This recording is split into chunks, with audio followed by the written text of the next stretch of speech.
Olá, professor. Olá, demais pessoas que possam, porventura, ver esse vídeo, ver esta apresentação. Vou começar primeiro apresentando aqui os integrantes desse grupo, que sou eu, Robson Lacerda Ribeiro, Graziele de Almeida, Wesley Rodrigues, Sônia Aparecida e Nemerson Luciano. Esse trabalho, essa apresentação, tem por escopo apresentar o tema os meios de prova em espécie. E esse tema ele é subdividido em 4 subitens, sendo eles cadeia de custódia, colaboração premiada, forma de realização do depoimento infantil nos crimes contra a dignidade sexual e os limites constitucionais ao cumprimento do mandado de busca e apreensão. Eu vou começar falando aqui já um dos tópicos, vou falar sobre os limites constitucionais do mandado de busca e apreensão. Para mim poder falar do mandado de busca e apreensão, não poderia eu deixar de falar sobre a definição do que é casa. Casa está definido dentro da nossa Constituição como qualquer compartimento habitado, seja ele um palacete, seja ele uma casa de papelão, seja ele um trailer, seja ele um escritório. É qualquer lugar onde a pessoa esteja morando, esteja habitada ou exercendo uma atividade profissional. Para poder falar desse tema também, não poderia deixar eu de passar em branco de falar dos direitos fundamentais que estão epigrafados lá na nossa Constituição, no artigo 1º, no inciso 3º, que fala da dignidade da pessoa humana, que é um meta-princípio da nossa Constituição Federal. Não poderia também deixar escapar nesta fala de me dirigir ao artigo 5º, ao inciso 10, que eu vou ler para vocês aqui, que fala o seguinte: são invioláveis a intimidade, a vida privada, a honra e a imagem das pessoas, assegurando o direito à indenização pelo dano material ou moral decorrente de sua violação. Não podia também deixar passar em branco de me remeter ao artigo 5º, no inciso 11, que lá está escrito que a casa é o asilo inviolável, não podendo penetrar, a não ser com autorização do morador. Mas nesse mesmo artigo, em seu caput, ele abre algumas exceções. Como é sabido que, mesmo que todo o direito fundamental esteja dentro da nossa Constituição, ele não é absoluto, esse artigo, no seu caput, ele traz exceções. E quais são essas exceções para que possa adentrar em uma residência? A primeira delas seria em desastre ou para prestar socorro. Então, em caso de desastre ou para prestar socorro, eu não preciso do aval do morador, para poder adentrar em uma residência. A outra exceção seria em caso de flagrante delito. Certo? Uma pessoa mata a outra no meio da rua e corre para residência, para dentro de uma residência alheia, não precisa de uma autorização para que se entre nessa residência. E esses 2 itens, seria bom frisar que isso é durante o dia ou durante a noite. E a nossa terceira exceção, que está no caput desse artigo, seria o mandado de busca e apreensão. Seria aí a terceira exceção, que abre-se uma brecha para poder adentrar em uma residência. E o mandado de busca e apreensão, que é emanado pela nossa justiça, que autoriza através do juiz, que somente ele pode autorizar o mandado de busca e apreensão, ele nos permite tanto a polícia, né? Tanto a polícia ou qualquer outra figura de funcionário público a poder adentrar em uma residência. Mas o mandado de busca e apreensão, ele é dotado de algumas exceções, de alguns limites constitucionais para que ele possa ser exercido. E quais seriam esses limites para que se possa cumprir um mandato de busca e apreensão? Ele difere dos outros demais, das outras demais exceções no seguinte: ele só pode ser cumprido durante o dia, ao passo que as outras exceções pode ser a qualquer hora do dia ou da noite. Então, o que seria dia? Dia seria de 6 às 18 horas ou seria do nascer ao pôr do sol? Existe aí uma discussão sobre esse tema. E dando mais continuidade aos limites constitucionais do cumprimento do mandato de busca e apreensão, cumpre-se dizer que o mandato de busca e apreensão ele tem que ter objetividade e finalidade. Isso quer dizer que o policial, com o mandado de busca e apreensão na mão, ele não pode adentrar numa residência e simplesmente fazer uma devassa. Porque lá no mandato de busca e apreensão vai ter especificado o que ele vai buscar. É arma? É droga? Então ele tem que se ater apenas a esse objetivo e finalidade. O nosso mandato de busca, tendo ele também, um dos limites constitucionais, que ele tem que ter o nome do proprietário da residência. Tá? Proprietário da residência, e também ele tem que ter a especificação exata de qual casa vai se cumprir o mandado de busca e apreensão. Né? O mandato de busca e apreensão, ele não é uma ordem com leque aberto, onde, por exemplo, em um lote que tem várias residências, você, com o mandato de busca e apreensão, você vai entrar em todas as residências. Não, no mandato de busca e apreensão ele tem que estar especificado quanto ao local, qual a residência que deve se cumprir o mandado de busca e apreensão.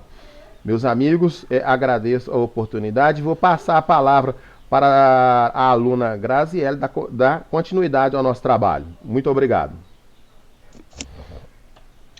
Bom dia, colegas. Bom dia, professor.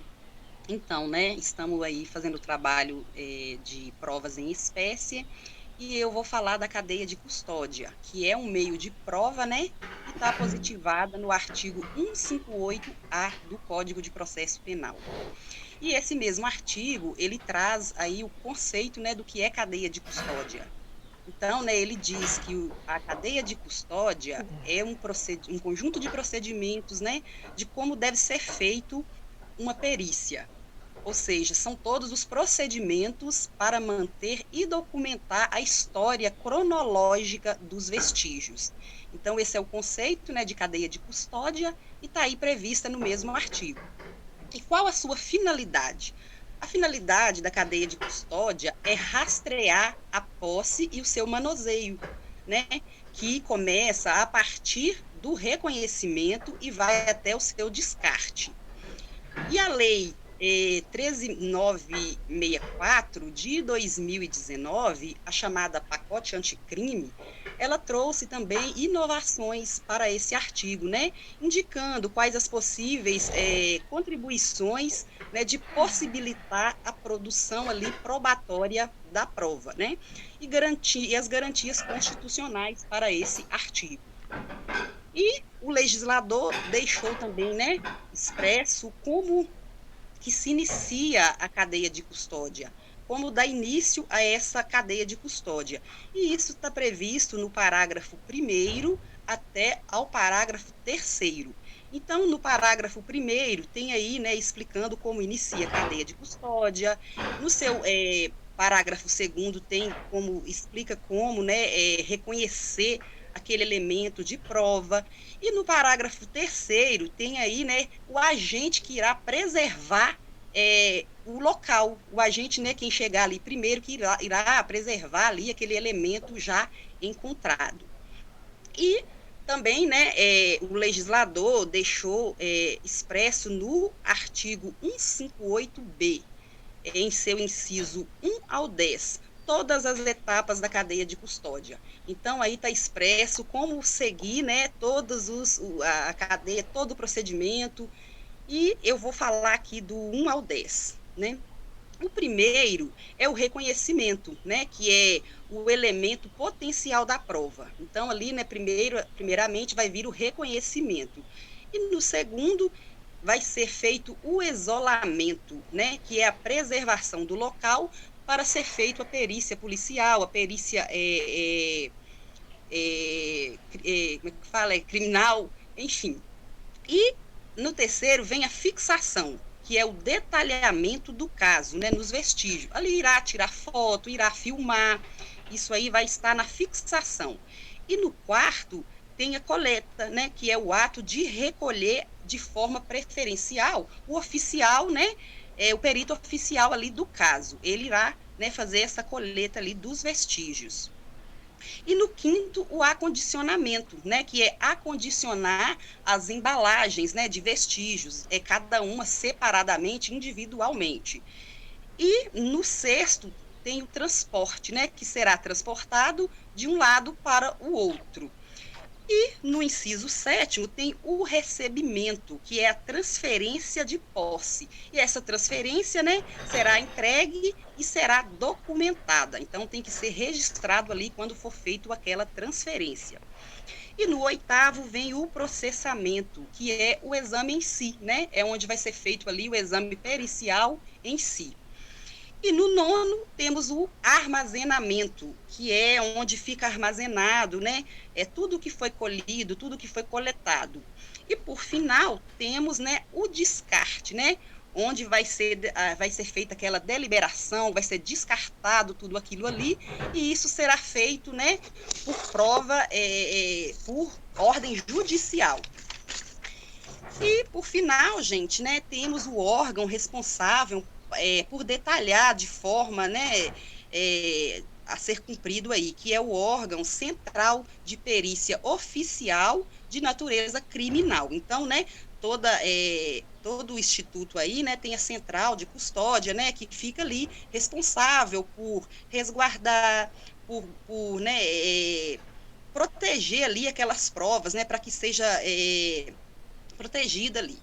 E, né, o final da cadeia de custódia, né, a finalidade, né, o intuito, a intenção desse tipo de prova né, garantir a integridade das provas, proteger, fazer um rastreamento dos vestígios e garantir a proteção, né, para que, quando ela chegar no processo, né, até o final do processo, ela chega ali preservada, né, sem alteração, sem ter lesado ali a integridade da prova.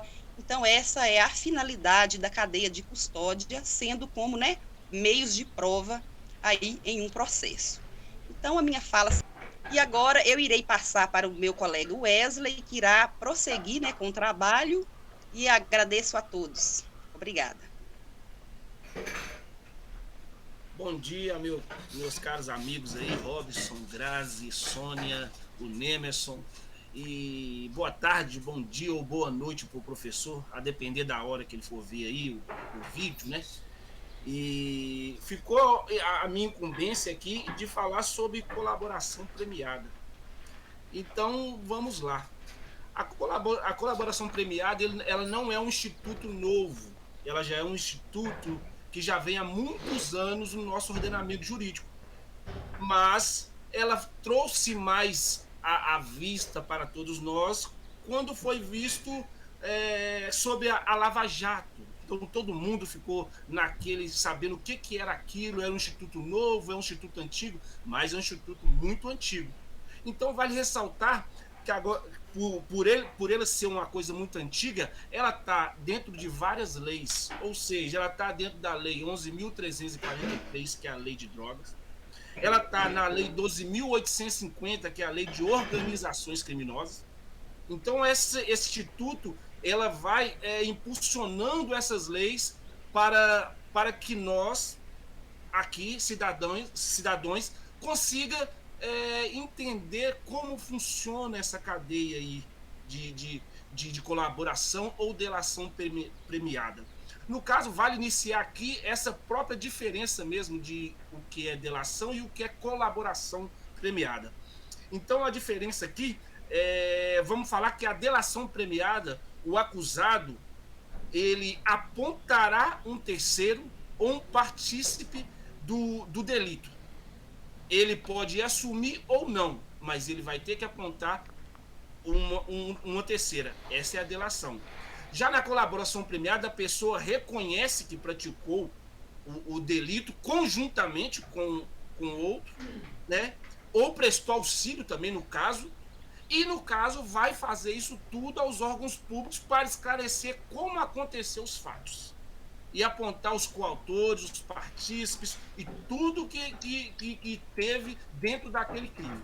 A natureza jurídica da colaboração premiada no processo penal, vamos dizer assim, ora ela pode ser vista como fonte de prova, então você pode usar a colaboração premiada como uma fonte de prova, ora ela pode ser vista como um meio de prova, já há uma diferença, então ela tem essa mutabilidade, ela pode ser vista de outras formas, e há uma terceira via, que essa meio de obtenção de prova, ela pode ser técnica investigativa, ou seja, você vai usar aquilo ali para investigar outros casos. Então a colaboração premiada, ela tem essas vertentes que é muito importante para o ordenamento jurídico brasileiro, né?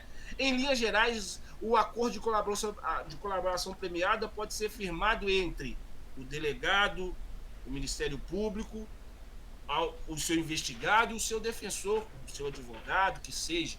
Então ele pode ser feito desta forma e nunca feita sem o defensor do acusado, para que não haja nenhum problema futuro que possa falar, mas isso não pôde, para que os princípios do contraditório, a ampla defesa, todos sejam muito bem válidos ali no caso para o réu.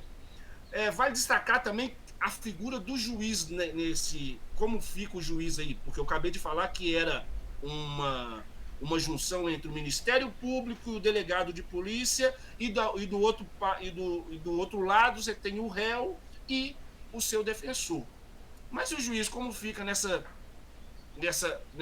colaboração premiada? O juiz, ele não participa das negociações nesse caso, porque o juiz ele entra aqui para ser uma figura imparcial, apenas para ver o quê?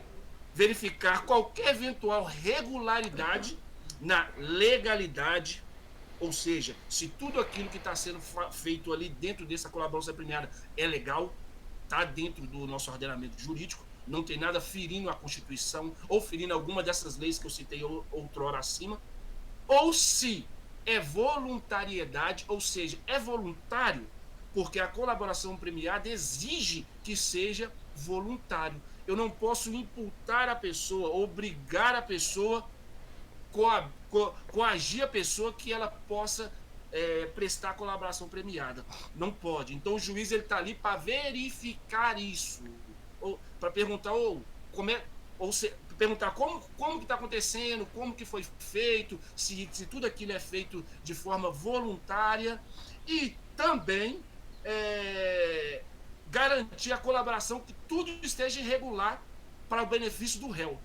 E a colaboração premiada, ela é, para o réu, algo muito benéfico, porque como ele vai se sacrificar de forma muito grande, porque ele vai delatar, ele vai colaborar com a justiça, apontando tudo o que aconteceu dentro daquele esquema, como foi feito no Mensalão, como foi feito na Lava Jato.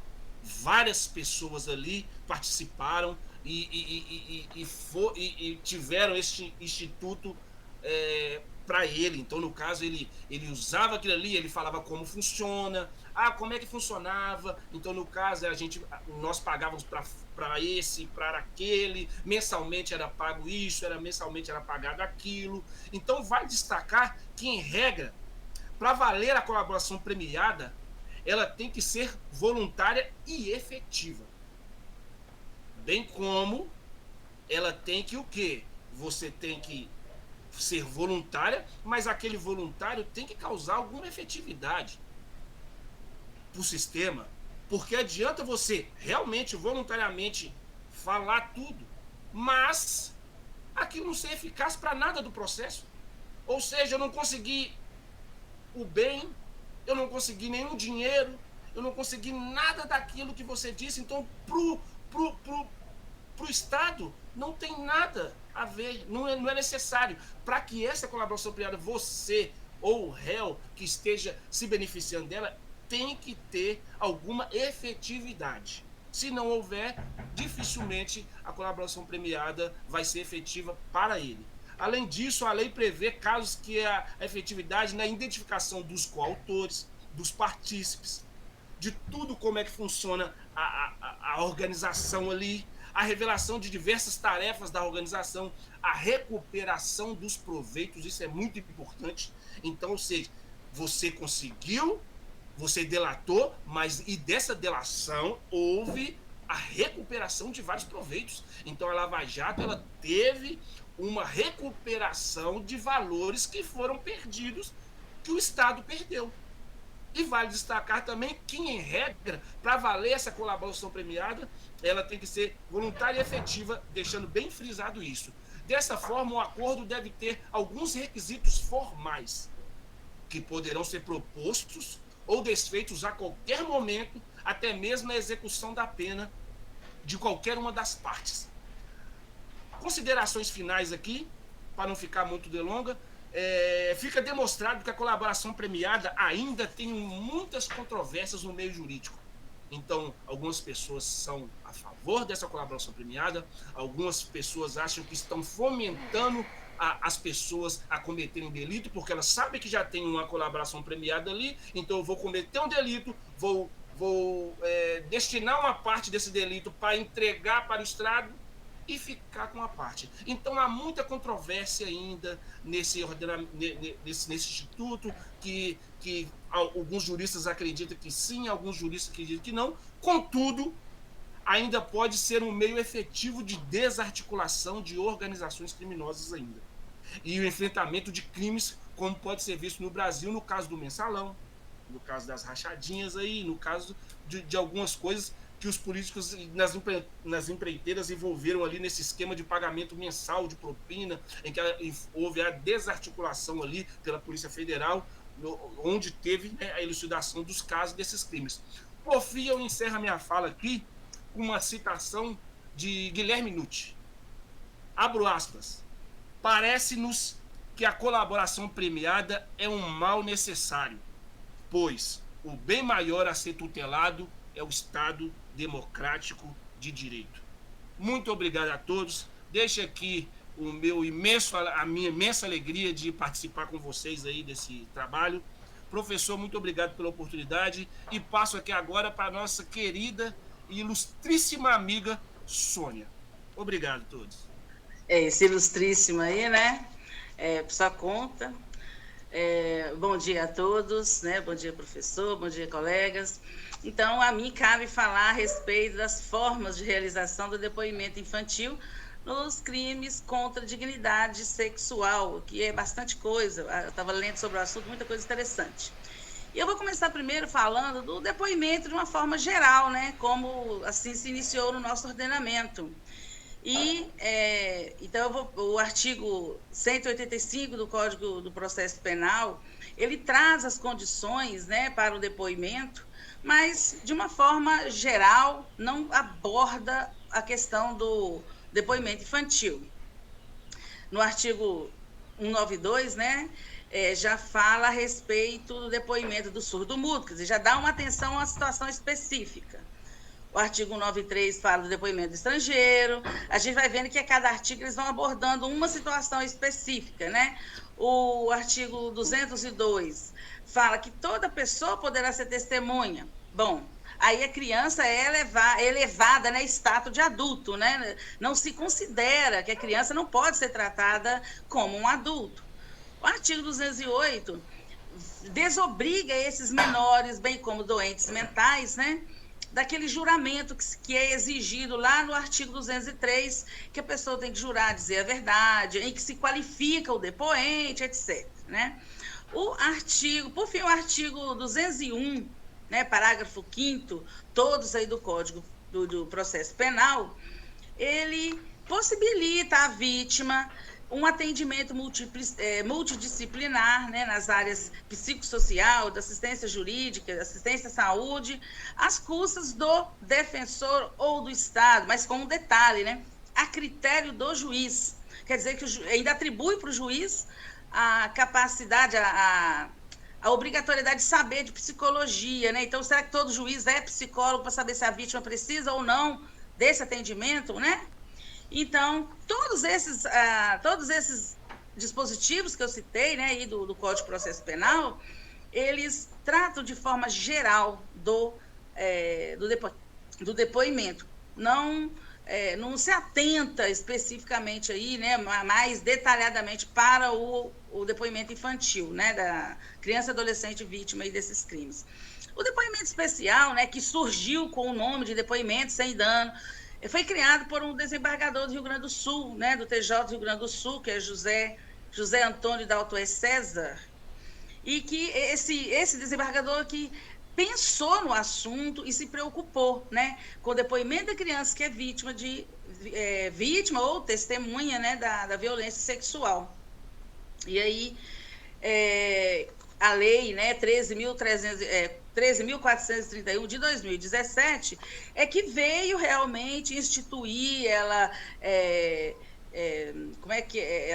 realmente consagrou, né, o Instituto da escuta especializada e do depoimento especial, tá? A escuta especializada, ela é uma entrevista realizada ali com o depoente, com a criança, né? E a lei coloca aí que esse menor, né, no momento dessa escuta, ele tem que ser assistido com pessoas, né, das áreas da saúde, profissionais da área da saúde, assistência social, fala que tem que ter um local adequado e acolhedor, né? Um local amplo, que permita essa privacidade ali do depoente, mas fica nisso, tá? Até um dos motivos de crítica a esta lei. O depoimento especial, né, tem a escuta especializada e o depoimento especial, que é a oitiva do menor, né? Nesse caso já vai ter a presença de alguém da justiça, seja da autoridade policial, né, ou autoridade judiciária. Também um depoimento ali assistido por uma equipe multidisciplinar, né, que é o auxílio de assistente social e psicólogo, que vai tornar ali o procedimento menos constrangedor, né? E esse depoimento deve ser gravado em áudio e vídeo, e há, assim, uma ênfase, né, de que ele deve ser feito, preferencialmente, deve ser feito uma única vez, tá? Então, a lei 13.431, o escopo dela é minimizar os efeitos, né, desse depoimento, do processo ali na criança e no adolescente, porque eles falam da segunda revitimização, que a criança sofre essa revitimização quando ela é obrigada a relembrar tudo que ela passou, detalhes, e ficar ali, né, falando aquilo tudo. Então, isso é sofrido, isso é penoso para a criança. Agora, é importante, né, salientar que mesmo antes que essa lei fosse votada, né, aprovada, já se utilizavam esses recursos, né? Mas, assim, já de uma forma mais como a proatividade das delegacias, né, de quem comandava ali os processos, porque não era instituída ainda por lei. Então, já existia isso. E em 2010, né, o Conselho Nacional de Justiça recomendou a questão aí da escuta especializada, né? Então, a recomendação. E só em 2017, então, veio a legalização, digamos assim, né, a aprovação da lei, tá? O que acontece? A lei, né, 13.431, então ela procura diminuir, né, nesse intento de diminuir o sofrimento da vítima, o constrangimento da vítima, né, a criança, a adolescente, ela evita ao máximo, né, o contato da criança, da vítima, com o agressor ou qualquer pessoa que possa vir a intimidar essa criança, constranger, né, fazê-la ficar menos à vontade ali e tudo. E tanto essa lei, né, no seu artigo 2º, a Constituição Federal, lá no artigo 227, que eu não vou poder ler porque o prazo é curto, e o Estatuto da Criança e do Adolescente, elas atribuem à família, ao Estado e a toda a sociedade a obrigatoriedade, né, a obrigação de dar a essa criança uma proteção integral, né, contra qualquer tipo de violência aí que essa criança possa sofrer. No artigo 3º da lei, né, 13.431, né, traz o objetivo dela, que é essa questão da proteção da criança e dos adolescentes, né, das crianças e dos adolescentes, devido à sua condição peculiar, achei bacana isso, né, devido à sua condição peculiar de pessoa em desenvolvimento. Quer dizer, aí já começa a se perceber, né, essa lei traz a percepção de que não se pode tratar a criança como um adulto, né, e responsabiliza a família, e como eu já falei, pela proteção à família, Estado e à sociedade. O parágrafo único desse mesmo artigo, né, fala o seguinte, que essa lei, né, esses institutos da escuta especializada e do depoimento especial é facultativo, caso a vítima tenha entre 18 e 21 anos. E no artigo 4º, o artigo 4º dessa lei traz para a gente as formas de violência, que são inúmeras, mas eu vou citar a violência física, né, que quando há ali um dano físico mesmo no corpo ali da vítima, da criança e do adolescente. A violência psicológica, que são as ameaças, discriminação, constrangimentos, o bullying, trata também da alienação parental, da manipulação, né, que essa criança possa sofrer. E da violência sexual, né? Fala da violência sexual, que além do ato sexual em si, com a criança, né? Com o incapaz, com quem, com quem não possa ali se defender, etc. Além do ato sexual em si, fala também a questão, né, de expor o corpo da criança, a prostituição com finalidade de obtenção de ganho financeiro, né, inclui aí o tráfico de pessoas, né, e outros detalhes aí, e traz muitas outras formas, como eu disse aí, muitas outras formas de violência, tá? Do artigo 7º ao artigo 12 da Lei 13.431, aí vai falar, mas fala a respeito da escuta, né, escuta especializada e depoimento especial. Mas é isso que eu já falei, né, esses artigos, eles trazem separadamente ali, né, a questão do ambiente, de que tem que ser assistido por profissionais especializados. E aí, gente, chega um momento que vem aquela questão das críticas, né? As críticas a essa lei, que são muitas. E essas críticas geralmente têm partido, né, em maior quantidade aí, dos conselhos de classe, né? Os conselhos aí de classe da psicologia, dos assistentes sociais, né? Que falam a questão de que esses profissionais não têm formação, assim, para isso, né? Em linhas gerais, eles falam isso, mas eles falam também, são várias críticas, como eu disse. Então, uma das críticas, né, fala que o fato é que tem estados que já têm esses dois institutos, está funcionando em benefício das vítimas. Tem estados que não têm, né? Então, essa questão precisa ser mais igualitário, né, a existência e a utilização dos institutos. Fala aí também, né, a respeito de a escuta e o depoimento, uma das críticas, né, que a escuta e o depoimento deveriam ser realizados por um juiz. Eu acho que, né, no meu ponto de vista, perderia a função aí dessa questão da especialização. Outra crítica, né, importante também que é feita aqui, a lei se preocupa apenas com a produção de provas. A gente se preocupa com o depoimento da criança, mas visando a produção de provas, que não traz mecanismos, não traz nenhuma sugestão, digamos assim, para prevenir ou evitar que essa violência ocorra, tá?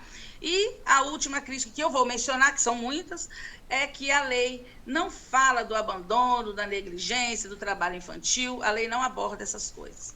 Então, né, são como, né, o Wesley disse aí, né, as críticas que é feita à delação premiada, né, a colaboração premiada, também são feitas inúmeras críticas aqui. E para, né, fechar aí a minha fala, né, antes de passar para o doutor Nemerson, o fato é o seguinte, essa lei, né, de 2017, ela é de grande ajuda, né, evidentemente, aí para esse tipo de demanda. mas ela encontra inúmeras dificuldades para a implementação, né? Assim como o juiz das garantias, que a gente falou naquele outro trabalho, né? Que está ali, mas as dificuldades, os entraves são tantos que não se põe em prática. E essa lei, ela está sendo muito pouco posta em prática, devido a problemas como locais qualificados. Uma das críticas, inclusive, é disso, que fala assim, mas o que seria um ambiente adequado? Qual é a qualificação para esse profissional? Então, são críticas que... e a lei não a lei não especifica. O local deve ter isso, isso, isso e isso. Eu acho que vai ter que entrar, assim, mais para o âmbito do bom senso de quem for pensar sobre isso, na hora de executar na criação desses ambientes. Quem estiver fazendo isso vai ter que pensar, bom, se é para o depoimento de criança, o que precisa de ter, né? E o profissional, que formação precisa esse profissional ter para ser especializado naquilo?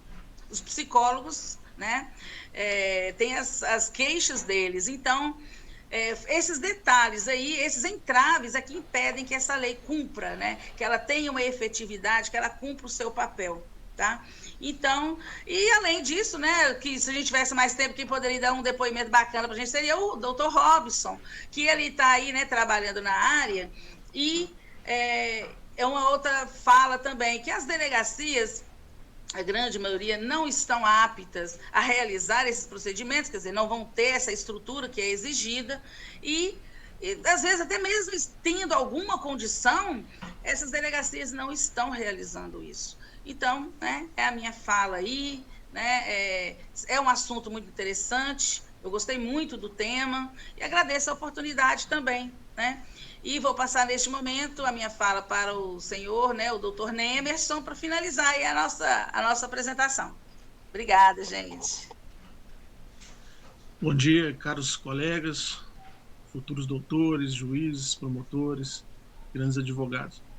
Eu vou aqui reiterar minha fala aqui, resumindo basicamente o que foi apresentado no tópico de vocês, que, diga de passagem, foi muito explicativo, muito bom, né? Uma apresentação muito boa.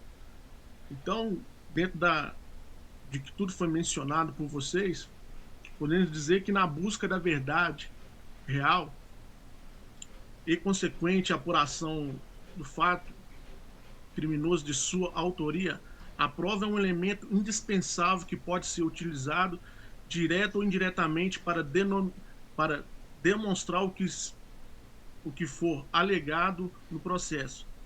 A prova é o recurso para a apuração da verdade e convencimento de um juiz. Este artigo pretende demonstrar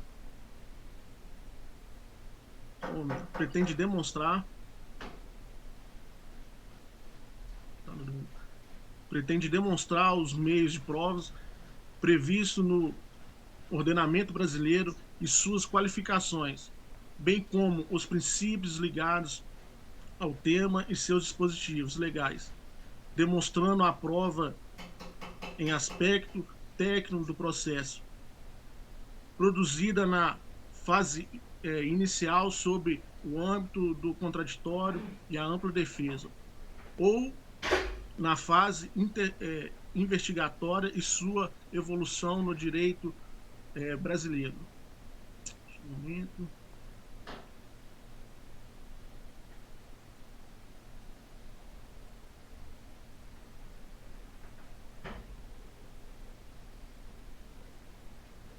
Busca-se que o processo seja pautado na legalidade, respeitando-se as diretrizes a fim que ocorram decisões justas, e através da prova direta ou indiretamente é o meio mais eficaz na busca da verdade real. Sendo assim, o instituto da prova importante e indispensável num processo justo. Esse processo justo é pautado na ampla liberdade probatória outorgada às partes para a reconstrução do fato na forma mais abrangente possível, do ocorrido e que há livre consentimento do julgador para que aprecie as provas, fundamentando os motivos de suas decisões, assim a prova carregará o seu importante papel no processo. Então, mediante aquilo que foi explicado meus colegas, esse é um resumo bem breve que eu pude fazer aqui, até mesmo pelo tempo ali, que a gente está praticamente acabando, porque a live vai cair. É isso, falando a respeito das provas em espécie no processo penal. E é isso. Então, muito obrigado ao professor, aos caros colegas, que é um prazer imenso trabalhar com vocês. E o que eu pude fazer aqui nessa correria foi isso, cara. Muito obrigado aí. Seria até aqui,